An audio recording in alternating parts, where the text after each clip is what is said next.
naguguluhan, tulad ng hangin, ako'y nawawala. Okay guys, morning mga kapatid. Ngayon po ay araw ng Monday at ngayon ay March 30 at ngayon pong taong 2026 at sa atin pong pagpapatuloy ng ating daily devotion, tayo po ay tutungo sa talata mula po sa aklat ng John chapter 1 verse 29. At ito po ay sabi nga ay pamagatan natin Jesus, the sin bearer of the world. At sa atin pong pagsisimula ng ating pag-aaral, tayo po ay muli sasamahan ng aking partner para sa pagbabasa at pangunahan po tayo sa ating pananalangin ayon po sa talatang ito. At ito na po. God's morning mga kapatid, tayo po ay babasa sa John 1 verse 29.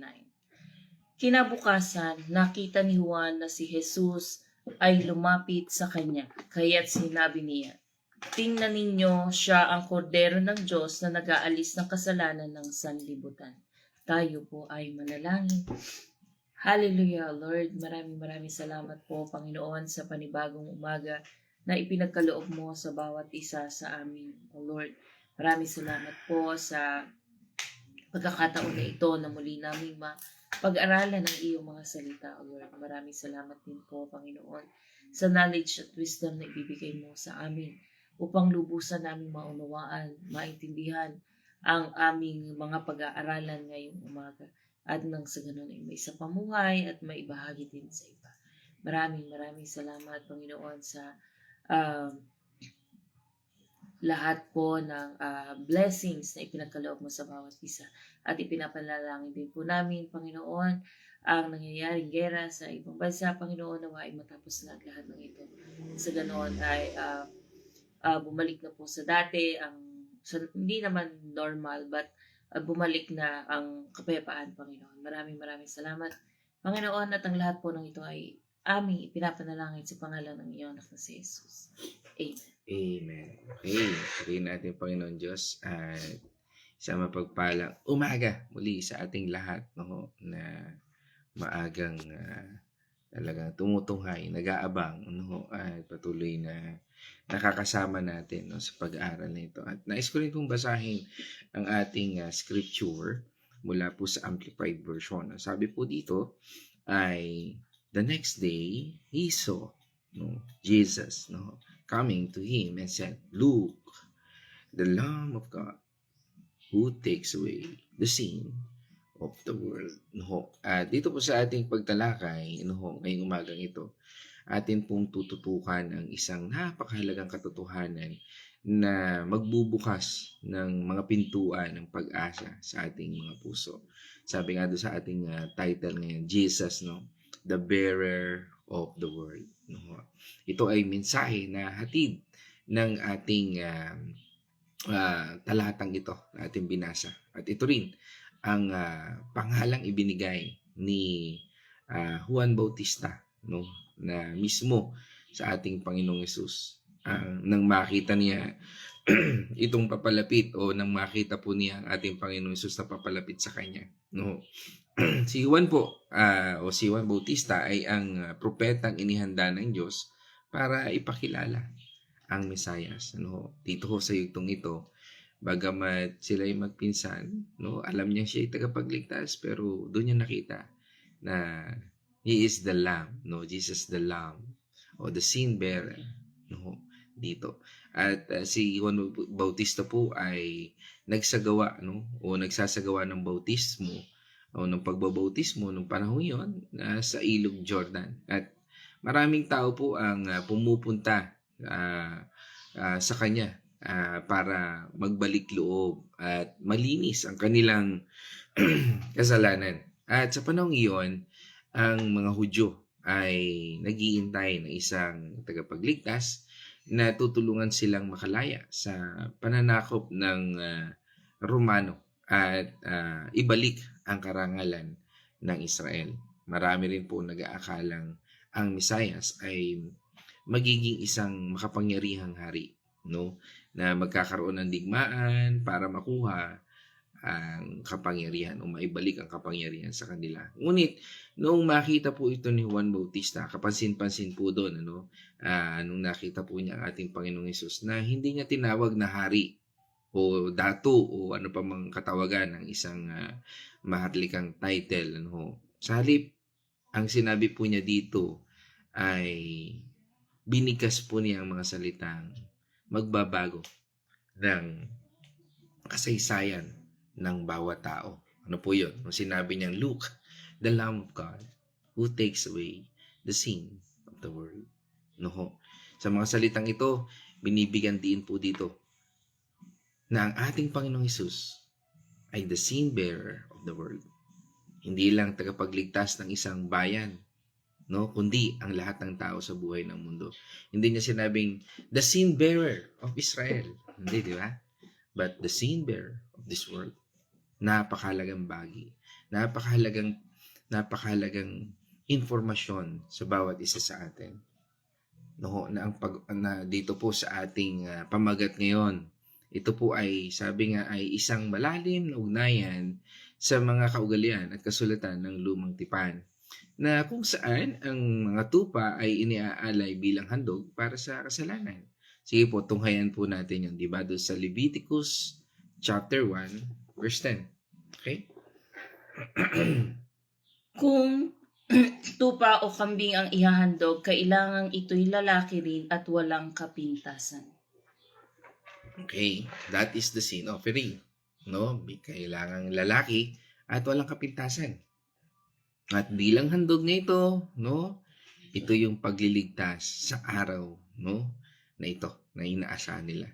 At kung babasahin po natin, di na natin babasahin dito yung buong Exodus chapter 12, makikita po natin dyan yung Passover and Deliverance, na kung saan nagmatigas ang paro at ang bawat lalaki o panganay na lalaki ay namatay. At ang na-spare lang o ang nailigtas lamang ay yung mga naglagay ng dugo, doon sa pintuan, that signify yung alay na yan, the sin offering na yan. Kaya nga, hindi tulad po ng mga tupang inialay noon, ang masamantalang sabi nga ay naglilinis ng kasalanan taon-taon. Ang ating Panginoong Hesus po ay ang kompleto at huling handog na hindi kailangang ulitin pa, sapagkat ang kanyang dugo ay sapat na para sa lahat ng kasalanan ng mundo. Na kung sa panahon natin ngayon, hindi yun ginawa ng ating Panginoong Hesus, maring tayo ay kumakatay pa ng mga tupa. Ito po ang tunay na kahulugan kung bakit tayo ay nagsasabi ng Jesus, the sin bearer of the world. Siya po mismo ang tagapagbayad ng presyo ng ating mga kasalanan. Kaya nga po, paano ito nauugnay sa atin? Alam mo, marami pong duda sa buhay natin minsan. Tulad ng mga tao nung panahon ni Juan Bautista, marami tayong inaasahan at inaasam-asam mula sa ating Panginoon Diyos. Minsan, inaasahan natin na tutulungan tayo ng Diyos sa mga problema natin sa trabaho, pera, o relasyon. At totoo namang ginagawa ng ating Panginoon Diyos yun. Pero, ang pinakamalaking regalo na hatid na mensahe ng ating Panginoong Hesus, o itong ating title ngayon, ng Jesus the Sin Bearer of the World, ay hindi lang pansamantalang tulong, kundi pang habang buhay na kaligtasan mula sa kasalanan at kamatayan. At dito po sa ating talata ngayon, dito na ating pinag-aaralan ngayon sa John 1 verse 29, ito po ay nagpapaalala sa atin na ang pinakamalaking problema ng tao ay hindi ang kahirapan, sakit o kahirapan sa buhay, kundi ang kasalanan na naghihiwalay sa atin sa Diyos. At ang ating Panginoong Hesus bilang ang Lamb of God na siyang sin bearer of the world ay nagbibigay sa atin, o sabi nga, ibinigay niya sa atin ang kanyang buhay para malutas ang mga problemang ito para sa lahat ng taong handang manampalataya. o tanggapin siya.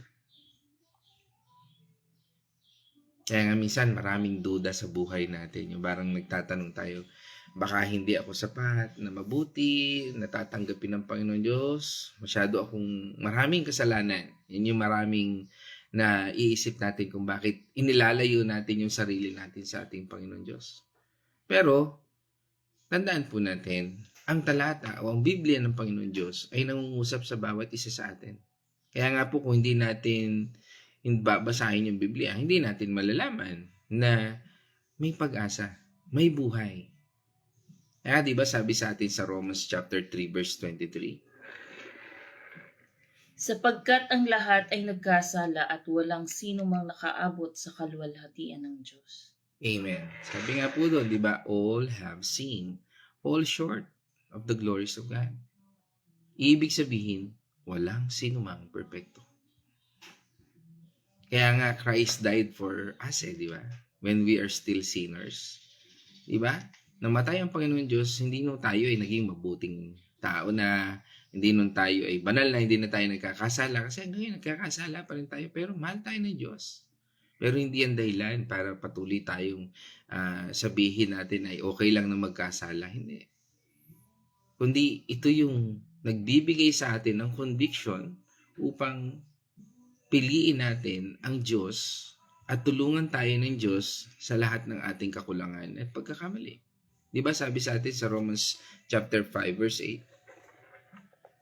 Ngunit ipinadama ng Diyos ang kanyang pag-ibig sa atin nang mamatay si Kristo para sa atin noong tayo'y makasalanan pa. Yun. Kaya nga, ang Diyos, hindi niya inantay na maging good muna tayo. Kundi, ibinigay niya yung good. Sino yung good? Siya. Dahil siya yung good. Kaya nga po, ang mensaheng ito ay nagbibigay diin na hindi base sa ating kabutihan, ang pag-ibig at pagpapatawad ng Diyos. Kundi nakabase po ito sa kanyang kabutihan at katapatan na tanggapin ang lahat ng kasalanan para sa atin sa sino mang mananampalataya at tatanggap sa Kanya.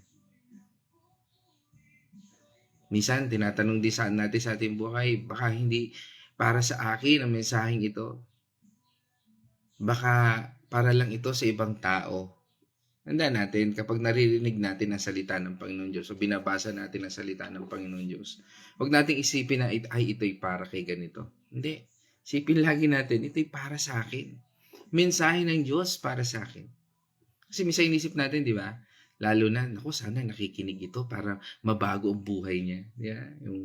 Yung kung sino mang kaibigan, kung sino mang kapamilya, kung sino mang tao na minsan parang naiisip natin, di ba? Minsan, itong talatang ito ay angkop na angkop para kay ganito. Tandaan natin, ang salita ng Panginoon Diyos ay parang pagkain. Di ba? Yung wala sa pagkainan, hindi siya makakakain. Kaya nga, sino man ang nakarinig ng salita ng Panginoon Diyos ay para yung pagkain na inihain mo. Sino man din, at kung sabi nga, anumang pagkain ito, anumang narinig mo salita ng Panginoon Diyos at hindi mo naman ito i-share doon sa mga tao na nakakahalubilo mo, di ba parang, di ba may dadaan sa yung tao, parang, kain tayo. Di ba? Or, pwede rin naman na kumakain ka, dumadaan yung tao, hindi mo sila inalok, wala kang pakialam. Parang ganun din. Ganun din ang salita ng Panginoon Diyos sa buhay natin. Na kung minsan, hindi natin ibinabahagi sa iba, o hindi tayo nagbabahagi ng salita ng Panginoon Diyos, o nakain natin yung salita ng Panginoon Diyos, ayaw nating ialok. Minsan, pinangungunahan natin ay ayaw niyang kumain, na hindi kakain. Di ba? Parang, di ba, pagka kumakain tayo, ay ayaw niya nito, ayaw mo, di ba? Parang gano'n. Parang sa salita ng Panginoon Diyos, kung ikaw ay magbabahagi, no? Meron din naman mga kapatid na talagang nag-share, no, ng Word of God. Minsan, minsan ang sineshare na nga po ng iba, ito mismo God's Morning. Why? Kasi kung nakapulot ka ng aral, huwag mong hayaan na hindi rin mapulot nila. Pero hindi mo trabaho na Hindi natin trabaho na mabago yung buhay nila. At least na-share natin sa kanila. Katulad po ng ginagawa namin mag-asawa. We just want to share with you what we learn, what we receive from God. Because grace offers salvation to all people. Sinasabi po yan sa Titus chapter 2 verse 11. Sapagkat nahayag na ang kagandahang loob ng Diyos na nagdudulot ng kaligtasan sa lahat ng tao. Yan. Nahayag na po. Grace offers salvation to all people. Nahayag na po yan. Kaya nga, para yung pagkain na, sabi nga, the best food in town, na pwedeng kinapulutan mo ng aral, pero ipinagdamot mo sa iba. The best food in town, na pwede mo makain, pero tinanggihan mo. Dalawang bagay lang yan eh. Kaya nga po yung mga tao na minsan niayaya mo sa Bible study, na wala naman talagang sapat na dahilan, nagdadahilan lang. Parang ganun yan. Ayoko niya. Yeah. And sometimes kahit gusto niya yung salita ng Panginoon Diyos, tinatanggihan niya yan because yung effort, yung iniisip nila yung yung mawawala sa kanila.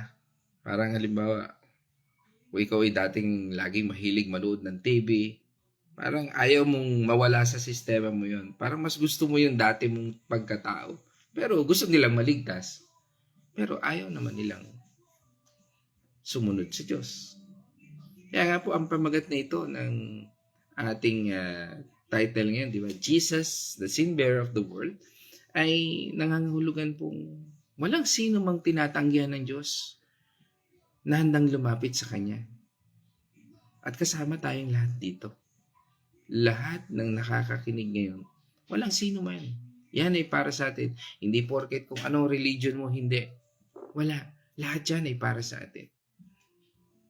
Dahil ang mensaheng ito na ibinibigay sa atin ay mula mismo sa ating Panginoon. Kaya kung minsan, ano pa yan, yung kung tinatanggal natin minsan naiisip natin yan na, sige nga, kung talagang tinanggal na ng Panginoong Hesus ang kasalanan ng mundo, bakit marami pa rin kasamaan at kasalanan sa paligid natin? Ang tanong na yun, napakagandang tanong na yan, di ba? Pero ang tanong, kasama ka ba doon sa pagbabagong yun? O kasama ka doon sa mga kritiko na nagsasabi ng mga bagay niya? Kung tatanungin natin, bakit? Kung sa sarili mo hindi mo kayang baguhin Maaaring yan din ang sagot sa buhay natin na inaantay ng Panginoon Diyos. Dahil ang kaligtasan ay binigay sa mga taong kusang loob na tinanggap ang ating Panginoong Hesus bilang kanilang tagapagligtas.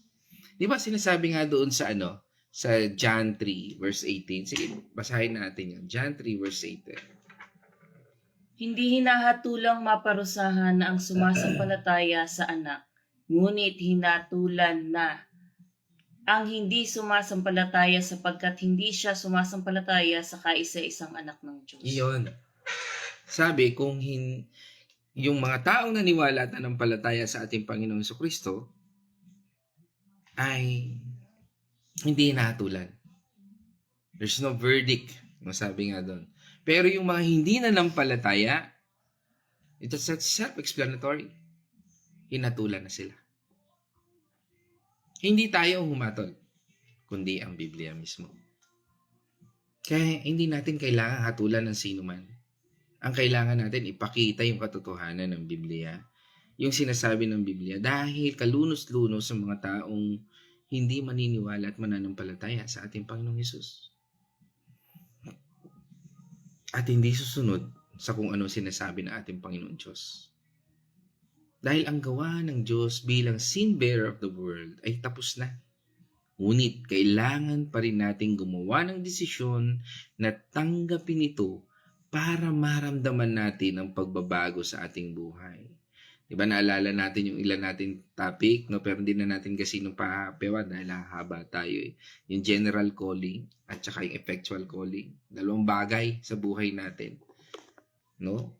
Yung general calling, yung tumanggap sila, tanggap ka rin, pero hindi mo naintindihan. Effectual calling naman, yan naman yung talagang naiintindihan mo, talagang nagrema sa'yo. Kaya nga meron pa rin tanong dyan paano ko mapapatunayan na talagang tinanggal na ang aking mga kasalanan? Paano yon? Tunghayan po natin. Ano sinasabi ng Biblia? 1 John chapter 1, verse 9. Subalit kung ipapahayag natin sa Diyos ang ating mga kasalanan, maaasahan nating patatawarin tayo ng Diyos sa mga ito. At lilinisin tayo sa lahat ng ating kasalanan sapagkat siya'y tapat at matuwid. Amen. Napakagandang bagay nito. Confess sin. You need to confess your sin. Kanino? Sa Diyos. Pumarekta ka na sa Kanya. Huwag ka na pumunta kung kani-kanino pa. Dahil yun ang sinasabi ng Biblia. Confess your sin. Kung tayo ay lalapit sa Kanya, patatawarin tayo niya. Huwag mo nang antayin o ipunin ng kasalanan. Sandali, medyo kukunti pa kukunti pa yung nagawa kong kasalanan. Ipunin ko para isahan na lang. No. The moment you commit sin, ask for Him. Ask forgiveness. Ask strength para mabigyan tayo ng lakas. We need to confess. Why? Because God forgives and purifies. Di ba yun? Yun ang ating panghawakan, yung salita ng Panginoon Diyos. Lord, sinabi mo sa yung salita, patatawarin mo ako kung hingi ako ng patawad sa iyo. Lord, ako po yung humingi ng tawad. Bigyan mo ako ng lakas, Panginoon, na mapagtagumpayan ko anumang kahinaan at kasalanan ito, karumihan sa aking buhay. And He will forgive you. Kaya nga po ang salita ng Diyos ay sapat na patunay at katotohanan na itong ating title ngayon, that Jesus, the sin bearer of the world. Ito po ay tunay na kumukuha ng ating mga kasalanan, umaangkin ng ating mga kasalanan. Hindi natin kailangan ng ibang palatandaan, kundi ang pagtitiwala sa Kanyang salita at ang kapayapaan na ibinibigay niya sa ating puso. Hindi yan yung parang, Lord, give me a sign kung hihingi na ako ng tawad sa iyo. Di ba? Lord, give me a sign. No? Paano kung bagsak ka ng aeroplano? Di ba? Hindi ka na nakahingi ng tawad. Di ba? Kasi, ng missile. It's not like that. Bakit nga po ba tinawag na Lamb of God ang ating Panginoong Hesus? At bakit tayo nagsasabi na siya ay ang ating sin bearer of the world? No, sa Lumang Tipan, doon po sa Exodus chapter 12 verse 3, ito po yung dahilan, no? Yan po, sige po. At sabihin ninyo sa buong sambahayan ng Israel na sa 10 araw ng buwang ito, bawat pamilya ay pipili ng isang tupa o batang kambing para sa kanila. Yun. Yan po yan. Yan po yung Passover, lamb, deliverance from death. Ang tupa ay inaalay bilang handog para iligtas ang pamilyang Hudyo nung panahon yon mula sa kamatayan ng unang ipinanganak, the firstborn. No? And that is, yan po yon. Dahil ang dugo ng tupa ay nagbibigay ng kaligtasan, ngunit kailangang ulitin ito taon-taon. No? Sabi nga po, pagdating naman po doon sa Isaiah 53 verse 7, ito po yung sabi doon.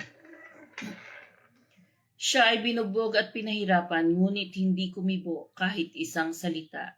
Tulad ng tupang nakatakdang patayin, parang korderong hindi tumututol kahit gupitan. At hindi umiimik kahit kaunti man. Amen. So kita po natin yon. Sounds familiar? Di ba? Yung Passion of the Christ. Kung paano ginulpi, binugbog, binalahura ang ating Panginoon Diyos. Di ba? Pinagtawanan, dinuraan, at kung ano-ano pa. Yan po yun. Imagine natin, Isaiah is, sabi nga, 1,000 years ago, bago po nangyari at bago dumating ating Panginoon. At ito ay inihula na nung panahon na yun, na ang Mesaya ay magiging parang tupang tahimik na dadalhin para ipako sa krus handang tanggapin ang kasalanan ng lahat. Nakalimitan ay tinatanggihan ng mga tao na minsan binabahagi na natin. Nakalimitan ay binabaliwala ng mga tao na nakakahalubilo natin. Si Juan Bautista na nakilala ang ating Panginoong Hesus bilang Lamb of God ay hindi lang, sabi nga, nagjo-joke-joke o nagbibigay ng pangalan lang. Siya po ay nagpahayag ng isang makasaysayan at banal na katotohanan na bumubuo ng mensahe natin ngayon. Jesus, the sin bearer of the world. At ang ating Panginoong Hesus ay ang tupang handang ibigay ang sarili para alisin ang mga kasalanan ng buong mundo. Hindi lang po ito para sa mga Hudyo noon. Hindi lang po ito para sa ating mga Kristiyano ngayon o mga Kristiyano dati. Kundi ito po ay para sa lahat ngayon. Saan mang sulok ng mundo, saan pa man tayo naroon ngayon, ano pa man ang ginagawa natin, ang katotohanan, ang ating Panginoong Jesucristo, ang siyang sin bearer of the world, ay walang hanggan at walang kapantay. Kaya nga mga kapatid, dito po ipinapatungkol sa atin na hindi tayo iniiwan o iiwanan ng Panginoong Diyos para sa kasalanan natin. Marami po tayong nararanasan na guilt, pagkakasala, o kahit na pakiramdam natin hindi tayo karapat-dapat. Pero ang mensaheng ito po ay malinaw na ang kasalanan ay may solusyon at ang ating Panginoong Hesus ang solusyong yon. Because He is born of God, does not practice sin. Diba? God's seed remains. Sabi nga doon sa 1 John 3 verse 9. 1 John, sige, punta natin. Ang tinanggap ng Diyos bilang anak niya ay hindi nagpapatuloy sa pagkakasala sapagkat nananatili sa kanya ang buhay na galing sa Diyos. At dahil ang Diyos ang ama niya, hindi siya maaaring magpatuloy sa pagkakasala. Amen. So kaya nga, hayaan natin na mangusap ang Diyos sa pamamagitan ng kanyang salita. Hindi natin kayang mabago ang buhay natin kung hindi tayo mag-aaral ng salita ng Panginoong Diyos. Kaya nga, mga kapatid, hindi natin kailangan dali ng bigat ng mga pagkakamali natin. Dahil kinuha na yan ng ating Panginoong Diyos. At siya bilang our sin bearer ay nagbibigay siya ng pag-asa sa bawat isa sa atin. Dahil ang pag-ibig ng Diyos ay walang hanggan at walang kondisyon.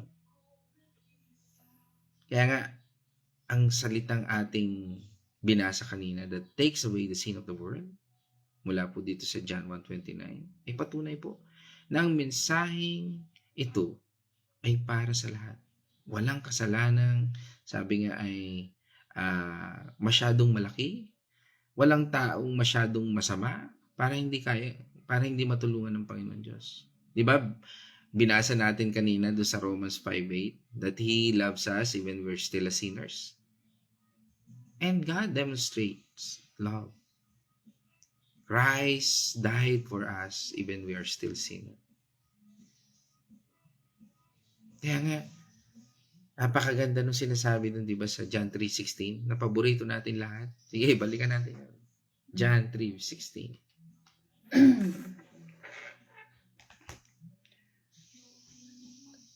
Sapagkat ganun na lamang ang pag-ibig ng Diyos sa sangkatauhan, kaya't ibinigay niya ang kanyang kaisa-isang anak upang ang sino mang sumampalataya sa kanya ay hindi mapahamak kundi magkaroon ng buhay na walang hanggan. Amen.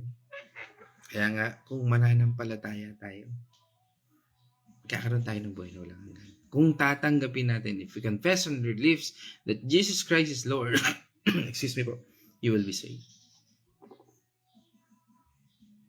God loved the world, gave His Son, para sa sino mong mananampalataya. Kailangan po nating manampalataya, maniwala. Iba yung sabihin natin, naniniwala ako. pero hindi ka naman nananampalataya. Kahit anong nangyari sa buhay natin, tandaan po natin, handa tayong tanggapin ng Diyos at linisin tayo. Dahil siya ang sin bearer ng mundong ito. At tayo po ay may tungkulin na ihayag ito o ipahayag ang bahaging ito. Tulad ng sinabi ni Juan Bautista na nagsabi na, "Look," sabi nga doon, "tingnan ninyo." Tayo rin po ay tinawag na ipahayag sa iba ang katotohanan ito. Sumpungan natin. Because Jesus, the sin bearer of the world. At ito yung sinasabi sa atin sa Great Commission. Matthew 28, verse 19 to 20. Kaya't habang kayo'y humahayo, gawin ninyong alagad ko ang mga tao sa lahat ng bansa. Bautismuhan ninyo sila sa pangalan ng Ama at ng Anak at ng Espiritu Santo. Turuan ninyo silang sumunod sa lahat ng inuutos ko sa inyo. Tandaan ninyo, ako'y laging kasama ninyo hanggang sa katapusan ng panahon. Amen. That is the Great Commission. Make disciples, baptize them, teach them, in the name of the Father, and the Son, and the Holy Spirit. Yan po ang iniutos sa atin. Kami po ay magkakaroon ng water baptism sa susunod na linggo, tama? Sa linggo ng pagkabuhay, no? At purihin ang ating Panginoon Diyos. At ayan po yung aming pagsunod din sa Great Commission, no? At yan, no? Sabi nga, through that, no? Na may pakita natin, tungkulin po natin yan because the Holy Spirit gives power. At kailangan natin ang banal na Espiritu sa ating buhay. At tayo na nananampalataya, no? We're being baptized, no? We are being, sabi nga ay tumanggap sa Panginoon, no? Ay pinananahanan na ng banal na Espiritu. Kaya nga po, ang buhay natin ay binabago ng Diyos from glory to glory. Hindi dahil sa ating lakas, kundi dahil sa Kanya. Sa Kanyang lakas. From the Holy Spirit that gives power. At dito magiging witness tayo up to the end of this earth. Diba? Sinabi rin po yan doon sa Acts o Gawa chapter 1 verse 8. Subalit tatanggap kayo ng kapangyarihang pagbaba sa inyo ng Espiritu Santo at kayo magiging mga saksi ko sa Jerusalem, sa buong Judea, sa Samaria at hanggang sa dulo ng daigdig. Amen. So yun po yun. No? Kaya nga po, may mga binibigyan ng after po ng pagtanggap natin sa Panginoon o ng baptism, ay binibigyan ng Panginoon ng gifts, no? And power, no? To deliver the word, at marami pa kamangha-mangha.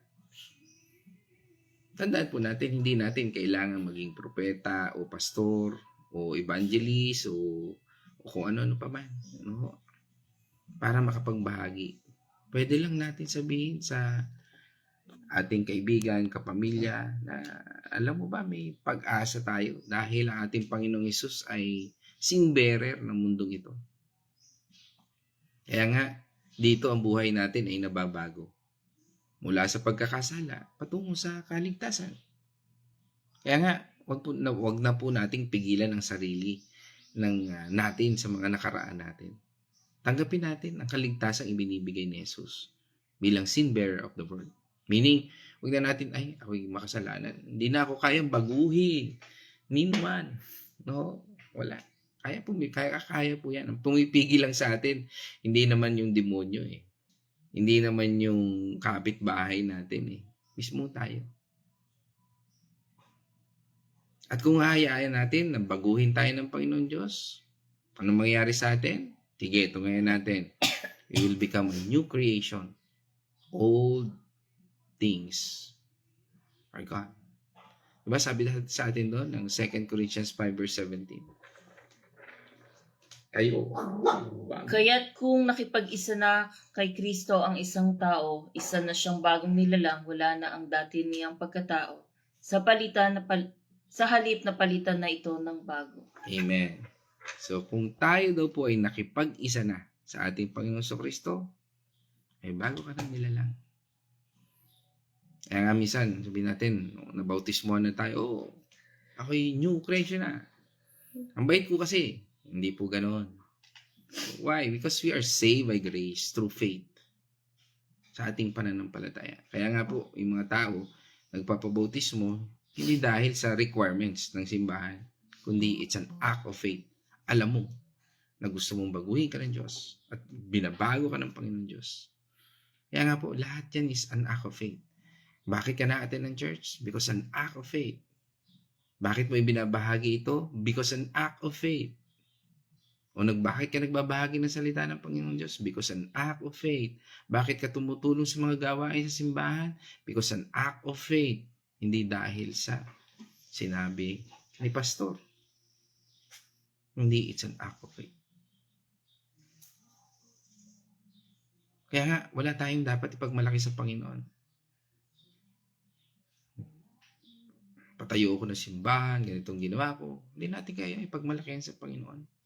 Ano sabi sa atin ng Ephesians 2, chapter 8, at chapter 2, verse 8 and 9? Sapagkat dahil sa kagandahang loob ng Diyos, kayo ay naligtas sa pamamagitan ng pananampalataya at ang kaligtasang ito ay kaloob ng Diyos at hindi sa pamamagitan ng inyong sarili. Amen. Yan po yan. Yan po ay kaloob ng Diyos. Kaya nga tayo na dating biktima, no? O sabihin natin, mula sa pagiging biktima, patungo sa pagiging tagapaghatid ng pag-asa. Bakit biktima? We are victim of sin. We are victim of, sabi nga ay, we are victim ng kalupitan ng mundong ito. Pero ngayon, may pag-asa ka na. Dahil tinanggap mo ang Panginoon. Kung ikaw ay nakaranas ng ginhawa mula sa pagtawid na ito ng ating Panginoong Hesus bilang ating sin bearer of the world, ibahagi mo sa iba. O maaring meron kang kaibigan na nahihirapan din. Ibahagi mo ito. Be the light of the world. Let your light shine. Di ba? Sabi doon sa atin sa Matthew chapter 5 verse 14 to 15. Kayo ang ilaw ng sanlibutan, ang isang lungsod na nakatayo sa ibabaw ng burol ay hindi maitatago. Wala din namang taong nagsisindi ng ilawan at pagkatapos ay ilalagay iyon sa ilalim ng takalan. Sa halip, ilalagay iyon sa talagang patungan upang matanglawan ang lahat ng nasa bahay. Amen. Huwag ka na maging sikretong Kristiyano. Yung parang alam mo, masakit sa Kristiyano, no? Yung pag, ay, born again pala yun. Born again ba yun? Talaga? Parang yun yung masakit sa pagiging Kristiyano. At talaga, born again pala yun. Hindi halata. Yun masakit, no? Parang hindi ka pala halatang Kristiyano, no? Tandaan po natin, revere Christ. Give reason for hope with gentleness. Di ba? 1 Peter 3. 1 Peter chapter 3, verse 15. Igalang ninyo si Kristo mula sa inyong puso at sambahin ninyo siya bilang Panginoon. Lagi kayong maging handang magpaliwanag sa sino mang magtatanong sa inyo tungkol sa pag-asa na nasa inyo. Amen. Kaya nga, mga kapatid, huwag tayong magtago doon sa katotohanan o huwag nating hayaan na hindi tayo makita ng mundong ito. Kung tayo ba ay, hindi naman yan sa pagmamayabang, pero at least makita sa buhay natin na talagang nakikita sa buhay natin si Kristo. Tayo na mula sa pag-aalala, no? Dati, lagi tayo nag-aalala. Hayaan natin baguhin tayo ng Panginoon Diyos. Na kung tayo dati laging nag-aalala, ay ngayon meron na tayong kapayapaan. Hindi na kailangan mag-alala. Kung minsan, di ba, pag tinanong, sigurado ka bang makakarating ka sa langit? Ilang percent? 100%. Yun, dapat 100% ang sagot. Baka sabihin 70 kasi nakagawa ako ng kasalanan kahapon. O 80, o 89, 99. Hindi po, 100%. Kung tinanggap mo si Kristo bilang yung Panginoon tagapagligtas, naniwala at nananampalataya ka, dapat sigurado ka, 100%.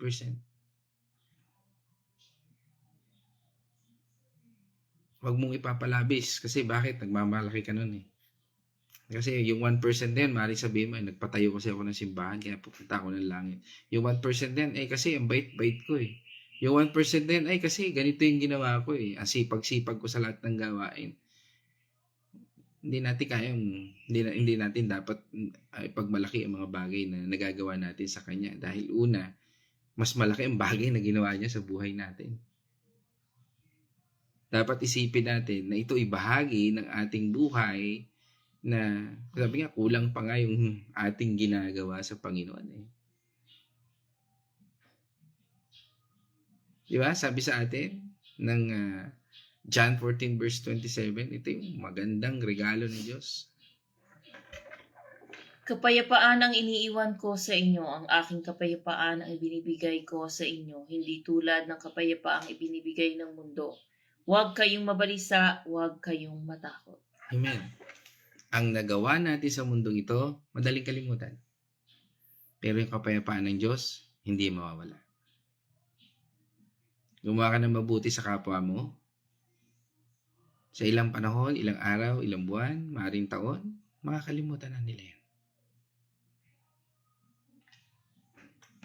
Pero yung kapayapaan ng Diyos, mananatili yan kung tayo nagtitiwala sa Panginoon Diyos. Kaya nga, di ba, merong 3 bagay sa buhay natin. Mga kaibigan sa buhay natin. Maaring sila ay dahon, maaring sila ay sanga, maaring sila ay ugat. Yan yung mga taong masasabi natin parang tila dahon lang, tila sanga lang sa buhay natin. Bakit? Nung dumating ang bagyo, nabali, nalipad, nawala. Pero meron din mga taong nakaugat, nananatili sila. Dumaan man ang bagyo, dumaan man ang mga pagsubok sa buhay, nananatili silang nakakapit. Nananatili sila sa tabi mo. Pero meron din mga tao na mawawala. Minsan yun pa yung mga inaasahan mong kasama mo. Pero kung meron kang kapayapaan, hindi ka mangangamba. Hindi ka rin bibitaw sa ating Panginoon. Kasi nakaugat ka. At yan yung kapayapaan ng Diyos na hindi kayang bigay ng mundong ito. Diba sinabi rin sa atin ng Philippians chapter 4 verse 7? At ang kapayapaan ng Diyos na hindi kayang maunawaan ng taong siyang mag-iingat sa inyong puso at pag-iisip dahil sa inyong pakikipag-isa kay Kristo Jesus. Yan. Hindi man natin maunawaan, pero yung kapayapaan na yan, ang siyang magbabantay sa atin. Guards our hearts and minds.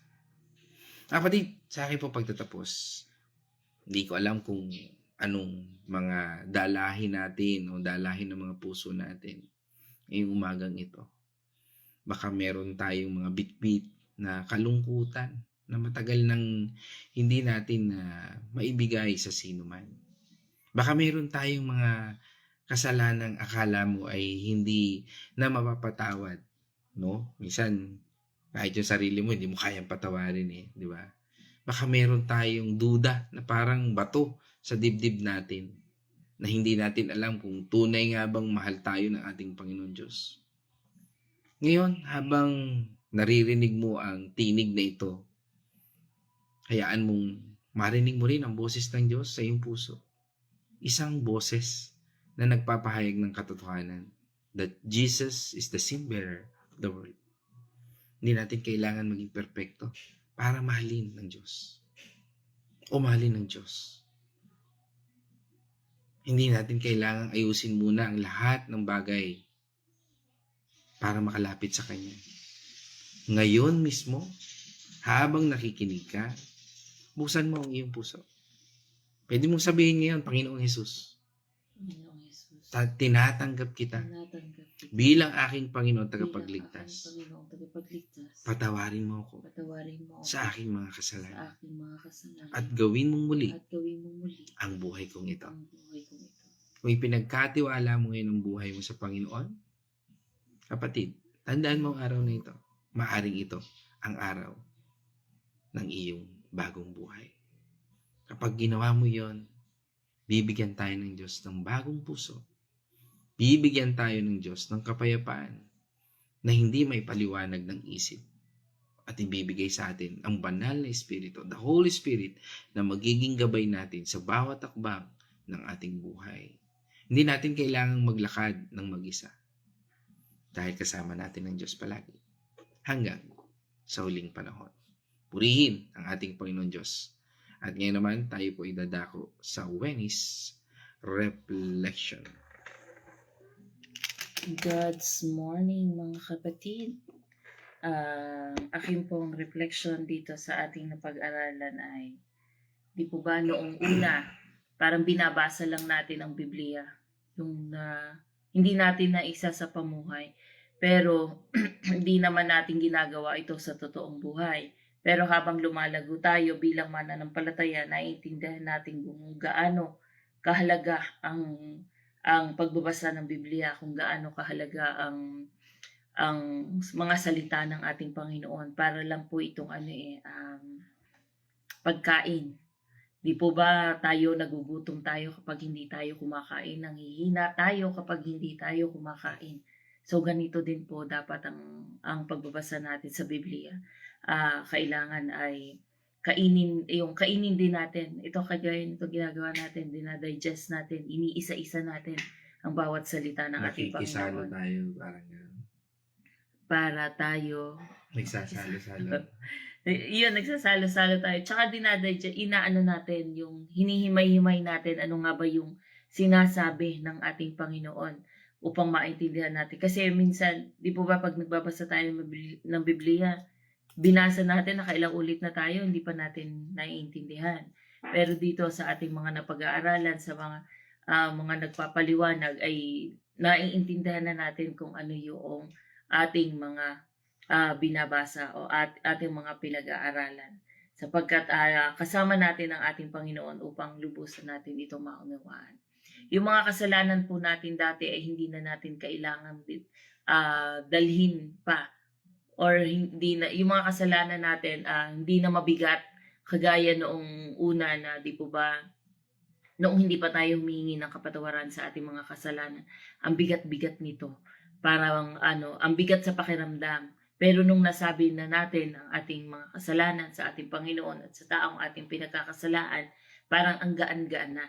Kasi kaya yung mga kasalanan natin na ikinonfess natin sa ating Panginoon, yun ay kinakalimutan na niya, sapagkat binayaran na ng Panginoon Hesukristo ang ating lahat ng mga kasalanan. Kaya nasa atin na ang ating Panginoon, na parang nasa unahan na natin yung ating Panginoon. Kaya pag tinitingnan tayo ng Diyos, hindi na tayo ang nakikita, kundi ang ating Panginoong Hesukristo. Kung nananampalataya ka, kung tinanggap mo na ang Panginoon natin ang siyang tagapagligtas, ganun po ang mangyayari.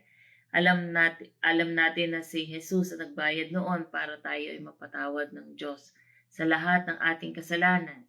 Hindi na natin kailangang pagsumikapan ang paghingi ng tawad. Ibig sabihin, hindi na natin kailangan maghirap kagaya ng ginawa ng ating Panginoong Hesukristo na talagang nagutay-gutay yung kanyang katawan para lamang tayo ay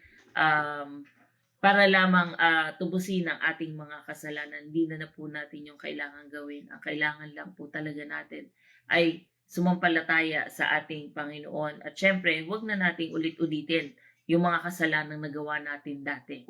Kasi ang hirap naman po yung humingi ka na nga ng kapatawaran, pero paulit-ulit mo pa rin ginagawa. Hindi na po yun pagkakamali. Yun po ay sakit na. Kaya kailangan nyo na magpatingin. Kaya kung paulit-ulit po ay hindi na po yun, parang hindi ka na sincere yung iyong paghingi ng kapatawaran, sapagkat paulit-ulit mo pa rin ginagawa. Bumabalik ka pa rin sa dati.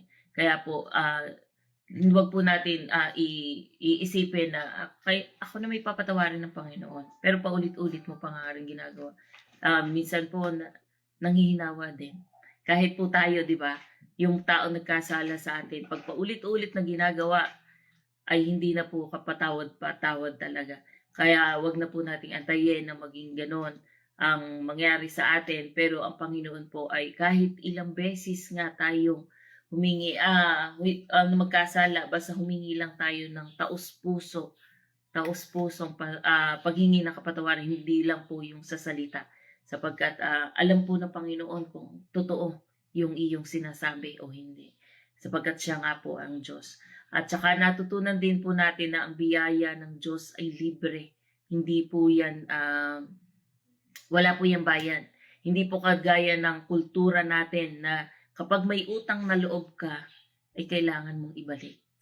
Hindi po gano'n ang ating Panginoon sapagkat ang Panginoon po ay libreng ibinigay sa atin.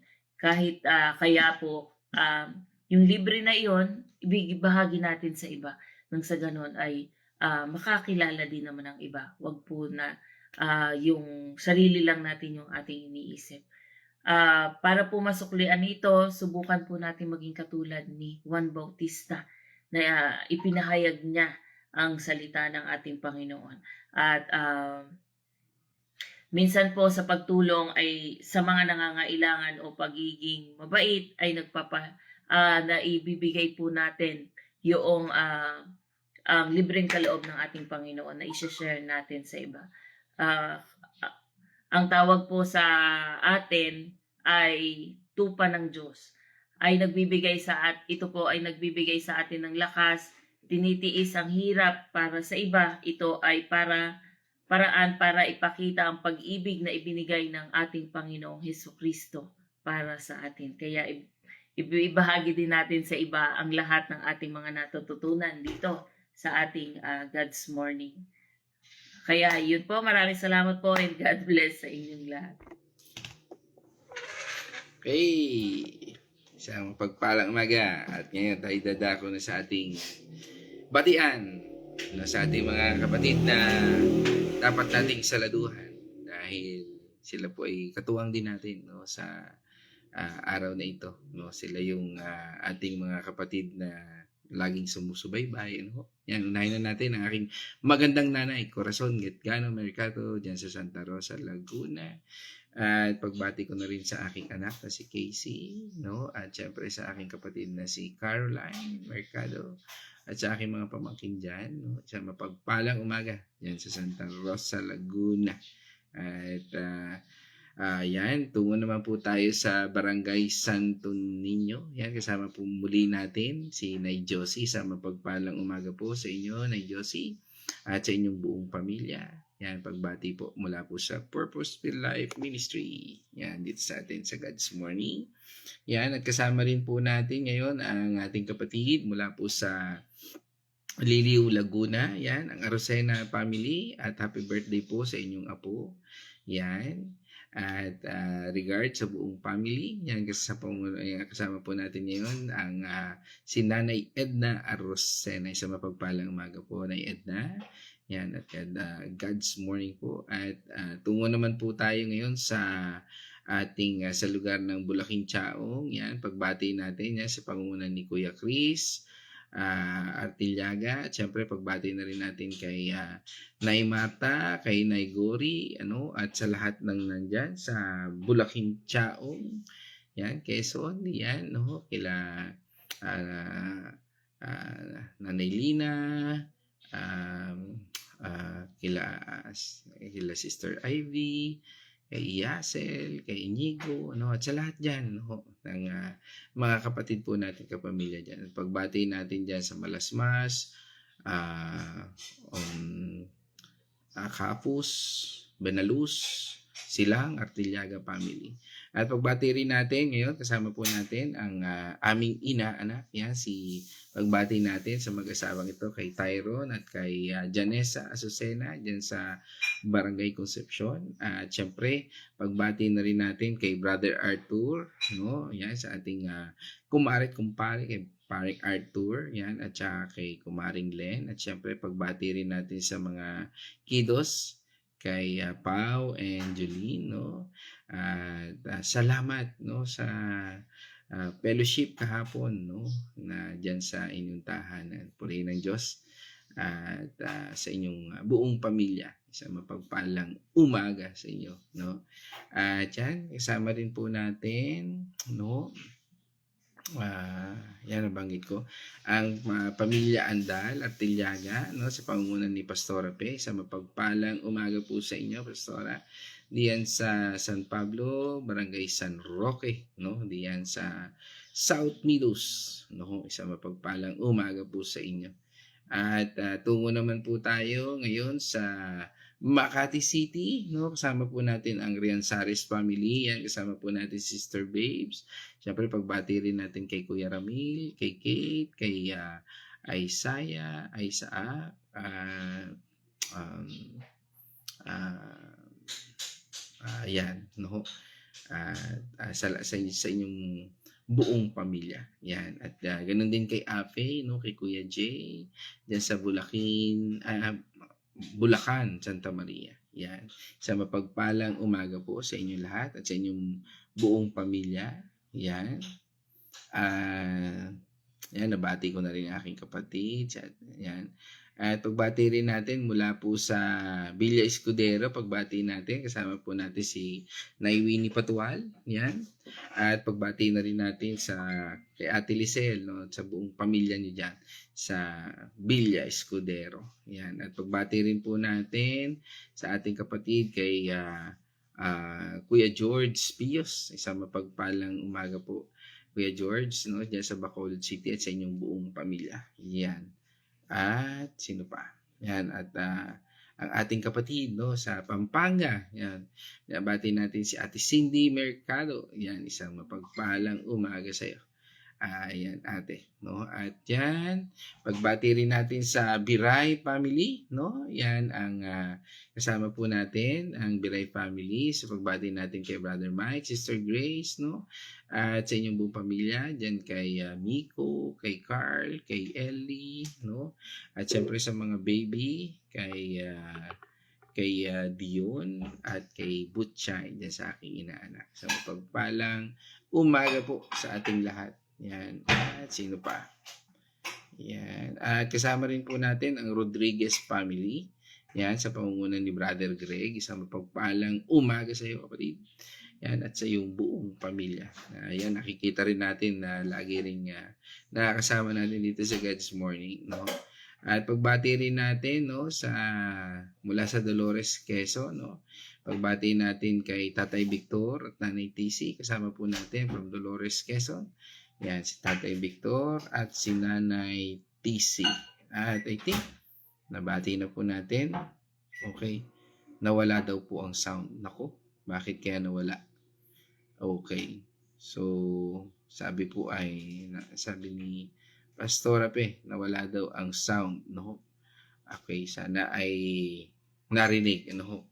So, balik ngayon mga kapatid, tayo po ay magtatapos na at tayo po ay manalangin. Let's all pray. O manaming Diyos na makapangyarihan, banal Espiritu at aming Panginoon tagapagligtas. Salamat po, Panginoon, sa muling pagbubukas ng aral na ito na you are, Lord, our Lord Jesus Christ, the sin bearer of this world. Salamat, Panginoon, dahil inako mo yung kasalanan na dapat ako ang magbayad. Yung kasalanan na hindi ko kayang bayaran. Yung kasalanan na siyang nagbibigay, Panginoon, ng paglayo kalimitan sa iyo. Yung kasalanan na ninanais mong linisin sa aming buhay, Panginoon. Na Lord, salamat dahil nagpapaalala ito na kami po ay nilinis mo na, no, sa bawat mananampalataya at sasampalataya. At Panginoon, sinabi mo nga, Panginoon, na kami ay hindi na kailangang hatulan, no, kung kami man ay nanampalataya at naniwala at patuloy na sumusunod. Kaya salamat, Panginoon, sa mga pag-asang ito at kalakasang ito na siyang gagapi sa anumang kasalanan sa aming buhay, karumihan, at magbibigay sa amin ng pag-asa upang kami mabago. Kaya salamat, Panginoon, dahil ikaw yung Diyos na makagagawa lamang nito sa pamamagitan ng iyong banal na Espiritu, Lord, at ng aming Panginoon tagapagligtas sa Yesu Kristo. Hayaan mo kami, Panginoon, na sumunod ayon sa iyong mga layunin at ayon sa iyong ninanais ipagawa sa amin. Hayaan mo kami, Panginoon, na lumakad, na may pananampalataya. At hayaan mo kami, Panginoon, na bumangon, Panginoon, sa lahat ng aming kahinaan. Maging ito man ay sakit, karamdaman, mga pag-asa, pagkabigo, Lord, patuloy mo kaming baguhin ayon sa iyong grasya at sa iyong awa. Dahil ikaw yung Diyos na siyang nagpapagaling ng aming mga kasalanan. Ikaw yung Diyos na siyang nagpo-provide sa lahat ng aming pangangailangan at kakulangan. O Lord, sa aming buhay. Kaya Panginoon, sa iyo pong pasalamat, papuri at pagsamba sa tanging pangalan ng Diyos Ama, Diyos Anak, at ang Banal na Espiritu. And this are pray in the name of our Lord Jesus Christ. Amen, amen. Mga kapatid, let us shout the shout of victory. Christ has died. Christ is risen. Christ will come again. And together, we are for Christ. Again, God's morning, everyone.